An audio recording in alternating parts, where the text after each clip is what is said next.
cold mud squelches between my fingers as I knead the soil, testing its readiness. Too wet, still too wet. But the calendar says it's time and the seeds won't wait forever. If I plant now, they'll rot. If I wait, the season slips away like water through a cracked bucket. Rust watches me from the porch, tail thumping against the wood, ears twitching at every sound. He knows something's coming.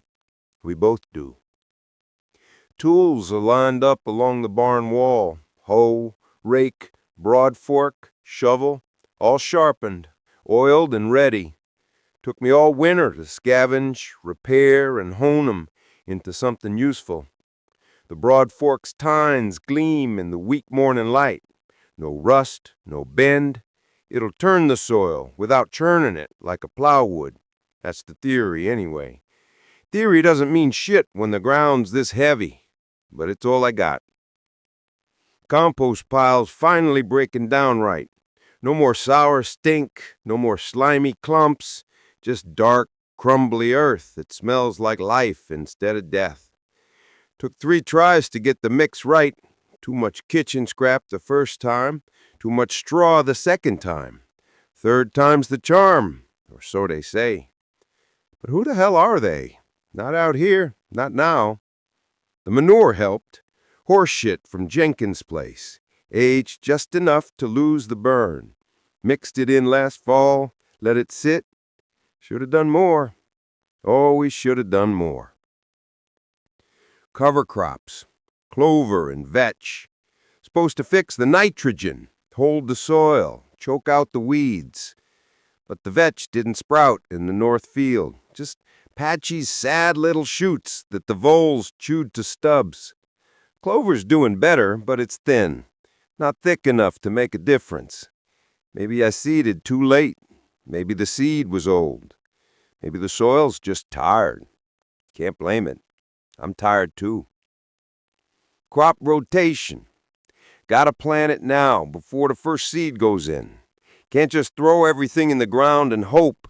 That's how you end up with blight, with pests, with a field full of nothing but weeds and regret. Potatoes go in the east plot, far from last year's tomatoes, far from the old potato patch I found when I first got here. The soil there was dead, packed hard as concrete. Took a pickaxe to break it up. This year, I'll do it right. Potatoes, then beans, then corn. If the corn grows, if the beans don't fail, if the potatoes don't rot on the ground like they did last time. Water. Always water. The rain barrels are full now, but by July they'll be bone dry. The creek's already low.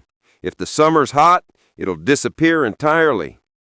I dug swales last fall, followed the contour lines as best I could with a string and a level, but the first storm washed one out, carved a new path straight down the slope. Lost a wheelbarrow with topsoil in one night.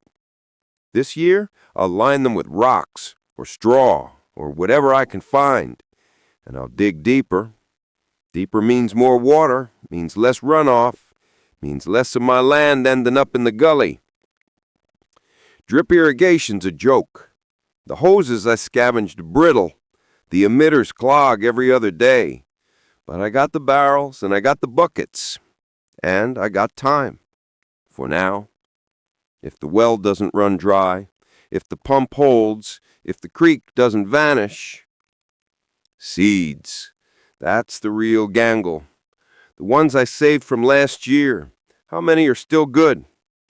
The beans look solid. Plump, no holes, but the carrot seeds, tiny, brittle. Half of 'em might be dead. Should have tested 'em. Should have soaked a few in a wet paper towel, counted the sprouts. But it's too late now. They're going in the ground, viable or not, along with the peas, the spinach, the lettuce, the things that can handle the cold, the things that might actually grow. Weeds. Already seeing chickweed on the paths, and dandelions, and that damn creepin' Charlie snaking in from the edges. Mulch'll help. Straw, if I can get it, or cardboard, or both. But straw costs. Everything costs. Jenkins wants 2 buckets of manure for every bale, and I need the manure for the compost. Pests. Always pests. Last year, the cucumber beetles stripped the vines bare in a week. This year, I'll cover the seedlings with row covering, at least until they flower. Then it's hand picking. Every morning, every evening. Drop the bugs in a bucket of soapy water. Watch them drown. Feels like murder, but it's them or me. Companion planting.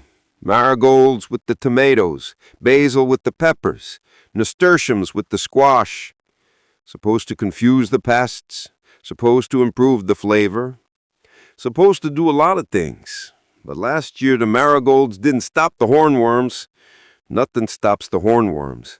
Just have to pick them off, one by one, like everything else. The soil's warming, finally, but the nights are still cold. Too cold for peppers, too cold for melons.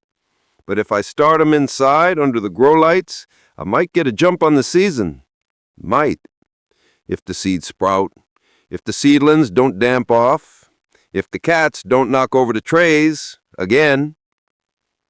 Rust's ears perk up. He stares at the tree line, body tense. I follow his gaze. Nothing, just the wind and the pines. But he doesn't bark at nothing. Not anymore. I reach for the rifle leaning against the porch. It's loaded, always loaded. The dog's hackles rise, and I wait. Nothing moves. Just the wind. Just the creak of the old barn door swinging on its hinges. Back to work. The peas won't plant themselves.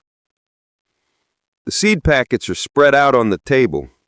Some are new, traded for a day's labor, helping Jenkins rebuild his fence.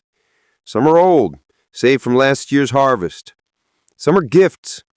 Docs gave me a handful of heirloom bean seeds last time he came through. Said they were from his grandma's garden. Said they'd grow anywhere. I hope he's right. The apple trees are budding, tiny green knots on the branches. If the frost holds off, there might be fruit this year. If the deer don't get to it first, if the codling moths don't lay their eggs in the flesh, if I can get to 'em before the wasps do. The tools are ready. The soil's almost ready. The seeds are, well, they're what I got. I kneel down, press my palm into the earth. Cold. Still too cold. But it's waking up. I can feel it. The worms are there, deep down, doing their work. The microbes, the fungi, all the invisible things that make the dirt alive. I've done what I can. The rest is up to the land. Rust whines, nudges my hand. He's hungry. We're all hungry. Shovels by the door. Start at dawn.